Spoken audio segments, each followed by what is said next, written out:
ये ऑटो में किया, उसके बाद ये ऑन किया। तो है ये मैनुअल है, ये समरी है। ये गाड़ी बताओ, पार करने से इंसान बताएगा कि कितना सीसी का है। 609 से लेके 1500 का एक स्टेप है, और 1501 से लेके 3000 सीसी का एक है, 3000 से लेके अबव। उसके बाद आपका कितना किलोमीटर चला, उसका भी 3 स्टेप। ये देने के बाद कितना मिनट काम करना वो बताएगा। गाड़ी लाने के पहले और मेरा सर्विस लेने के बाद आपको कैसा लगा? डिकार्बोनेशन से सेटिस्फाई हूँ। दिक्कत कभी नहीं है अभी। तो वन टच भी करके देखा, एकदम बढ़िया है। पहले जो है धक्का मारने का तरह बुर बुर करके आवाज आएगा, अभी उस तरह नहीं है। ये जो सोल्यूशन है, ये सोल्यूशन की वजह से शायद मेरे को लग रहा है कि पैसे भी खर्च नहीं होंगे और आराम से काम भी होगा। डैंड्रफ बार बार वापस आ रहा है और शैम्पू बदल बदल के थक गए हो? Well then this reel is for you. Problem आपके शैम्पू में नहीं, प्रॉब्लम गलत चॉइस में है। अगर आपका स्कैल्प कुछ ऐसा दिखता है जिसमें स्मॉल वाइट पाउडरी डैंड्रफ है, इसका मतलब है आपका स्कैल्प ड्राई है। ट्रीटमेंट सिंपल है, आपको जरूरत है जेंटल शैम्पूज की, mild nourishing conditioner and limited oiling. ये सबसे कॉमन डैंड्रफ है। इसका रीजन फंगल इन्फेक्शन होता है। इसमें आपको कुछ इस टाइप के येलोइश फ्लेक्स मिलते हैं along with oily scalp and itching. इसके लिए आप कुछ ऐसे एंटी डैंड्रफ शैम्पूज यूज कर सकते हो, but with no oiling at all. वही अगर आपको सिवियर थिक फ्लेक्स है along with redness and itching, then ये सिर्फ डैंड्रफ नहीं, सोरियासिस जैसी सीवियर कंडीशन हो सकती है। इसके लिए आप ये शैम्पूज यूज कर सकते हैं, बट याद रखिए सिर्फ शैम्पू से काम नहीं चलेगा, आपको जरूरत है डर्मेटोलॉजिस्ट कंसल्टेशन की। मेरा बच्चा चले गया, लेकिन और दूसरा का बच्चा ऐसा नहीं होना। मेरा बच्चा बुरी हालत में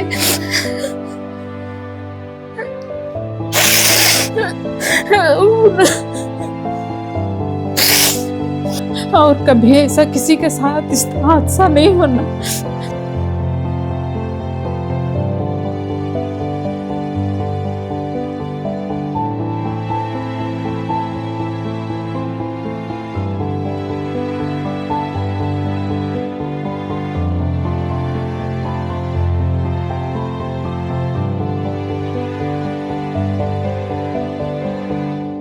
जय हिंद। मैं यामिन न्यूज़ अंडमान 24/7 में आप सभी का स्वागत करता हूं। हम सब को अच्छे से याद है कि अभी कुछ दिन पहले माइल तिलक जिरकाटांग से थोड़ा पहले जो एक बस्ती है, फ्रारगन पंचायत के अंडर ही आती है, वहां पर एक बहुत ही दुखद घटना घटी थी जब दीपक कुजूर नाम का एक युवक जो मात्र 25 साल का ही था, हंसता खेलता बड़ा स्पोर्टी किस्म का इंसान था, वो जो है मगरमच्छ का शिकार हुआ। ये हादसा मानो पूरे अंडमान निकोबार में आग की तरह फैला। हमने जितनी भी रिपोर्टिंग की इसकी, सोशल मीडिया में इसके लाखों व्यूज़ गए हैं। मतलब कोने कोने से द्वीपों के, हमारे देश के कई लोगों ने भी इस हादसे को देखा है, क्योंकि मगर का अटैक होना और मगरमच्छ के हमले से किसी एक इंसान का जान चले जाना, ये कितना दुखद होता है, ये हम सब अच्छे जानते हैं, जिसमें बहुत सारे सवाल भी खड़े होते हैं। सबसे पहला सवाल तो कि आखिर हुआ क्या था, क्या सिचुएशन आया था जब इस तरीके से उसके ऊपर में मगरमच्छ ने हमला किया। दूसरा कि जो लोग वहाँ पर गए थे खाड़ी में, नाले में, हाँ, उन्होंने सावधानी क्यों नहीं बरती। तीसरा, हमारा वन विभाग, हमारा प्रशासन, वो इस मामले में क्या कर रहा है। क्या ये पहली घटना थी यहाँ पे मगरमच्छ का? नहीं, इससे पहले भी मगरमच्छ के कई हमले हो चुके हैं। यहाँ पर लोगों के ऊपर हुआ है, जान नहीं गई है। बहुत साल पहले कुछ लोगों की जान भी गई थी, मगर उनको ले गया था। लेकिन अभी बीते कुछ सालों में ऐसा कोई मामला नहीं आया, मगर मगरमच्छ के हमले का मामला कई बार आया है। और यहीं के लोगों ने बताया कि कई बार मगरमच्छ जो है बकरियों के ऊपर में, कुत्तों के ऊपर में, पशुओं के ऊपर में अटैक करता था। उसके नाले के आसपास खाड़ी में जो भी जीव जंतु उसे दिखाई देता था, जो उसकी पकड़ में आ सकता था, उसे लेकर गया था। तो ये सवाल बहुत आम हो जाता है कि हमारे प्रशासन ने क्या किया, वन विभाग ने क्या किया। डेफिनेटली वन विभाग ने जहाँ जहाँ खाड़ी एरिया है वहाँ पे बोर्ड लगा के रखा है कि यहाँ पर मगरमच्छ देखा गया है, ये मगरमच्छ प्रोन जोन है, सावधानी बरते, यहाँ पे नहीं उतरे। इसके अलावा लोग हमेशा यही पूछते हैं कि एक समय था जब हमारे अंडमान निकोबार में लोग कहीं पर भी समुद्र में उतरते थे, हर खाड़ी नाला में वे लोग जाते थे, मच्छी मारना, खाड़ी में उतरना, अपनी डोंगी में वहाँ पे जाना, डोंगी को उठाना, वहाँ पे रिपेयर करना, ये आम सी बात है गांव वालों के लिए। ये हमेशा से होता रहा है, लेकिन अब ये अचानक समुद्र कहिए, नाला कहिए, खाड़ी कहिए, हर जगह मगरमच्छ दिखाया जा रहा है। वजह क्या है? कमेंट्स में भी आप लोग देखते होंगे कि लोग अपनी राय देते रहते हैं। क्या इस पर किसी तरीके का लगाम लग सकता है, या इस तरीके का मगरमच्छ का हमला भविष्य में होता रहेगा और हमारे द्वीपवासी एक डर से जीते रहेंगे? क्या प्रशासन, वन विभाग ऐसा कोई रास्ता निकाल सकता है जिससे ये मगरमच्छ का डर हमेशा के लिए ख़त्म हो जाए? यहाँ के लोग बहुत साधारण लोग हैं, बहुत साधारण ज़िंदगी जीते हैं, और इनको भी प्रकृति से, वन के जीव जंतु होते हैं उनसे बहुत प्रेम है। कोई नहीं कहता कि यहाँ पे मगरमच्छ को हम मार देंगे, मगरमच्छ को मार देना चाहिए, लेकिन अब इनकी सुरक्षा का भी तो प्रशासन को ध्यान देना है। ये लोग भी अपनी सतर्कता बरते हैं, मगर मच्छी मारने के लिए मछुआरे पानी में ही तो जाएंगे। अब उनकी डोंगी इन्हीं खाड़ी से होकर तो समुद्र में जाएगी। क्या मछुआरे, जिन लोगों का पूरा जीवन मच्छी पालन से होता है, मच्छी पकड़ के बेचने लेने से होता है, क्या वे लोग वो काम करना छोड़ दें? वो काम करके खाड़ी में और भी बहुत सारे काम होते हैं। लोग वहाँ पे खाड़ी के बगल जो ज़मीन है वहाँ पे खेती करते हैं, हाँ, वहाँ पे फसल उगाते हैं, वहाँ पे नारियल, सुपारी, ऐसे कई सारे चीज़ हैं जिनका वो वहाँ पे एग्रीकल्चर करते हैं। इससे उनका जीवन चलता है, उनकी आय होती है, कमाई होती है उनकी।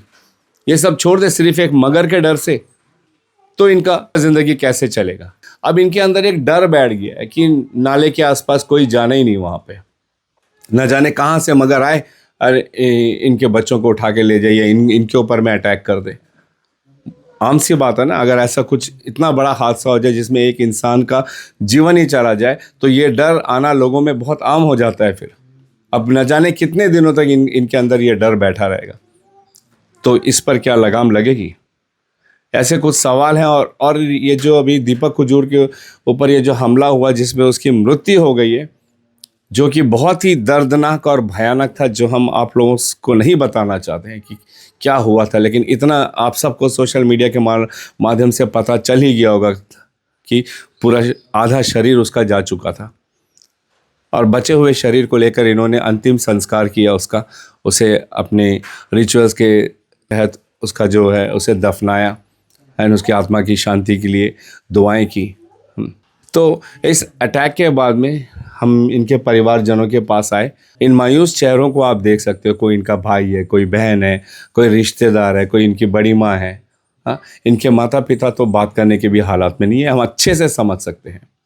जब से हम यहाँ पर आए, माता जी बस गुमसुम ऐसी बैठी। उनका जवान बेटा जो आज उनके बीच में नहीं है, उनके ऊपर क्या बीत रही होगी ये आप अच्छे से समझ सकते हो। एक पिता के लिए उसका जवान बेटा खोना, उसका कंधे का सहारा, उसका जीवन का सहारा, अब वो उनके साथ में नहीं है। उस पिता पर क्या बीत रही होगी? ये सब जो भावनाएं हैं ये हम समझ सकते हैं। बहुत भावुक कर रही है। इस घर के अगल बगल मानो एक अजीब सा मायूसी छाया हुआ है। एक लड़का जो इतना हंसता खेलता, जैसे मैंने कहा काफ़ी एथलेटिक टाइप का लड़का था, स्पोर्टी लड़का था, आज उसकी कमी यहाँ पर देखी जा रही है। यहीं से रोज़ सुबह निकलता था, हर किसी को हाय हेलो करके जाना। कभी यहाँ पे कुछ कॉम्पिटिशन्स होना स्पोर्ट्स को लेकर, हमें तो किसी ने बताया क्रिकेट खेलता है, लेकिन यहाँ पे उनके भाई बंधु कहते हैं कि सिर्फ क्रिकेट नहीं, हर स्पोर्ट्स में वो पार्टिसिपेट करता था। बहुत एक्टिव लड़का था, काम भी करता था, कोई बुरी आदत नहीं थी उसके अंदर में। अब ऐसा इंसान जब उस गांव में नहीं रहेगा तो पूरे गांव को उसकी कमी तो होगी ना। तो इनके परिवारजन भी कुछ बात कहना चाहते हैं, आम जनता से भी कहना चाहते हैं, प्रशासन से भी कहना चाहते हैं।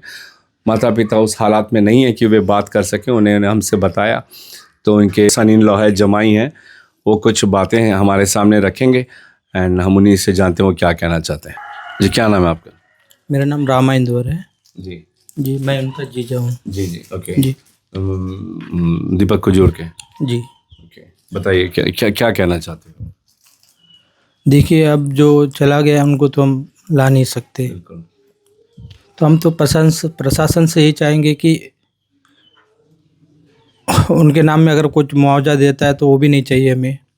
बस बस अब उनका जो दो भाई हैं उनको कुछ रेगुलर कुछ काम दे देने से अच्छा रहेगा। हम मगरमच्छ को लेके चाहते हैं कि फॉरेस्ट डिपार्टमेंट जो है उसके ऊपर सख्त एक्शन ले, क्योंकि वो जो मगरमच्छ आदमखोर हो चुका है, बहुत बार अटैक कर चुका है। यही मगरमच्छ बहुत भारी है, तो एक बार नहीं, चलता डोंगी में भी अटैक करता है, हाली डोंगी में भी अटैक करता है। अच्छा। हाँ, तो खासकर उस मगर को पकड़कर उसका कुछ इलाज करे। उनको यहाँ से हटाना बहुत जरूरी है, नहीं तो फिर यहाँ कोई भी आदमी मच्छी मार के जो अपना जो है जो जीवन यापन नहीं कर सकता। सही बात है। तो उसको जल्द से जल्द उसको यहाँ से हटाया जाए, बस यही चाहता हूँ। Thank you. दीपक कुजूर की माताजी भी कुछ कहना चाहती हैं। जी दीदी बोलिए। मेरा बच्चा चले गया, लेकिन और दूसरा का बच्चा ऐसा नहीं होना। मेरा बच्चा बुरी हालत में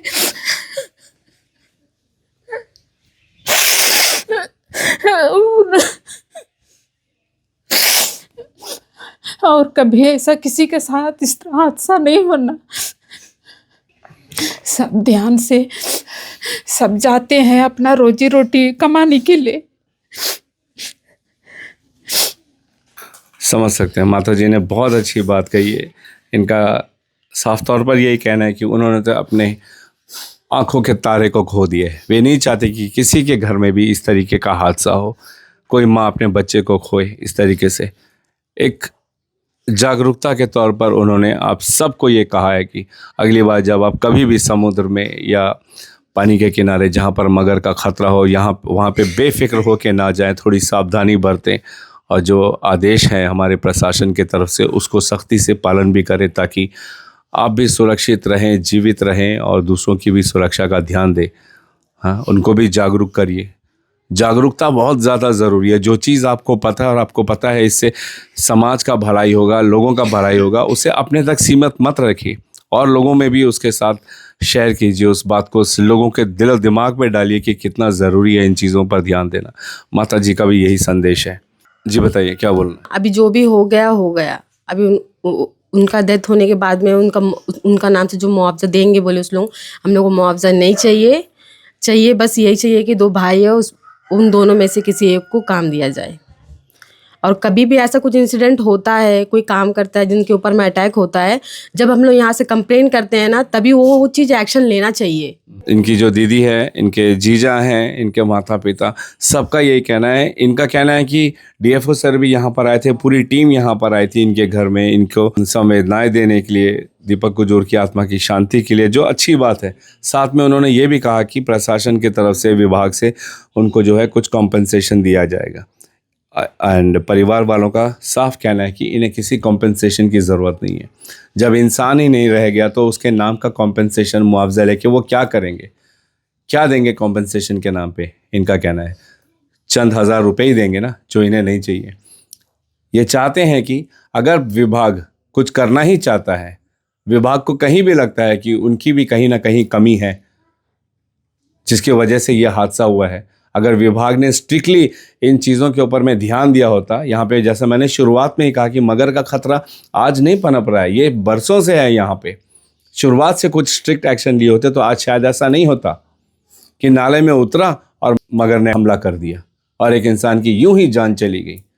क्या जीवन इतना मामूली हो चुका है किसी का? प्रशासन की इसमें कहीं ना कहीं कुछ ना कुछ ढिलाई तो ज़रूर है। बेशक बोर्ड लगाए हैं, विभाग का कार्यालय है यहाँ पे, लोग ड्यूटी भी करते हैं, लेकिन उसके मगर को यहाँ से हटाने के लिए क्या किया गया? जैसे स्वर्गीय दीपक कुजूर के जीजा जी ने भी ये बात कहा, इतने सालों से जो अटैक हो रहा है, इन्होंने एक्शन क्यों नहीं लिया? यही मगरमच्छ ने पहले भी बहुत सारे अटैक्स किए हुए हैं, ये आदमखोर बन चुका है। कब इसको पकड़ेंगे? आज इतने दिन बीत चुके हैं, अब तक उस मगर को पकड़ा नहीं गया, जबकि वो इसी नाले में घूमता फिरता है। इसलिए इनकी मांग है कि कम से कम इनके जो दीपक कुजूर के दो भाई, अगर उनको कोई सरकारी नौकरी दे दी जाए तो ये प्रशासन और विभाग का बड़प्पन होगा। ये परिवार, इस घर में कोई भी सरकारी नौकरी वाला नहीं है। जो भी प्राइवेट काम होता है वो अपना करके पूरा परिवार गुजर बसर करता है। बच्चे पढ़ाई भी पूरी नहीं कंप्लीट करते हैं क्योंकि उन्हें पता है कि परिवार की आर्थिक स्थिति इतनी अच्छी नहीं है। पढ़ने से उन्हें भरोसा ही नहीं है कि काम मिलेगा नहीं मिलेगा, लेकिन छोटे उम्र से अगर वे काम करने लग जाएंगे तो कम से कम घर में हर किसी को रोटी तो मिलेगी, उनका एक आशियाना तो बनेगा। ये सोच लोगों के दिलो दिमाग में है। आज भी उनके जो भाई हैं, उनके जीजा हैं, सब प्राइवेट नौकरी करते हैं। इस उम्र में भी उनके पिताजी भी काम करते हैं कि घर चल सके, परिवार का कोई भी सदस्य भूखा ना रहे। इसलिए इनके परिवार जनों का ये मांग है कि अगर इनके 2 भाई है, किसी एक को भी अगर सरकारी नौकरी मिल जाए तो पूरा लगभग वो परिवार को संभाल सकेगा। हम भी प्रयास करेंगे वन विभाग से बात करने की। आज यहाँ पे जो भी बात हुई है, ये सारी बातें उन तक पहुँचाने की, कंसर्न अथॉरिटीज़ के पास पहुँचाने की। एंड हम चाहेंगे कि वे इनकी जो डिमांड्स है उस पर संज्ञान ले एंड कोई ना कोई रास्ता ज़रूर निकाले। ये जो हादसा हुआ है, मुआवजे के बजाय अगर ऐसी कोई मदद मिल जाए तो ये उनके लिए मानो एक बहुत बड़ा दान जैसा होगा। अपडेट्स के लिए आप हमारे साथ जुड़े रहिए। फिलहाल कैमरा पर्सन असलम के साथ में यामीन, न्यूज़ अंडमान 24/7। जय हिंद।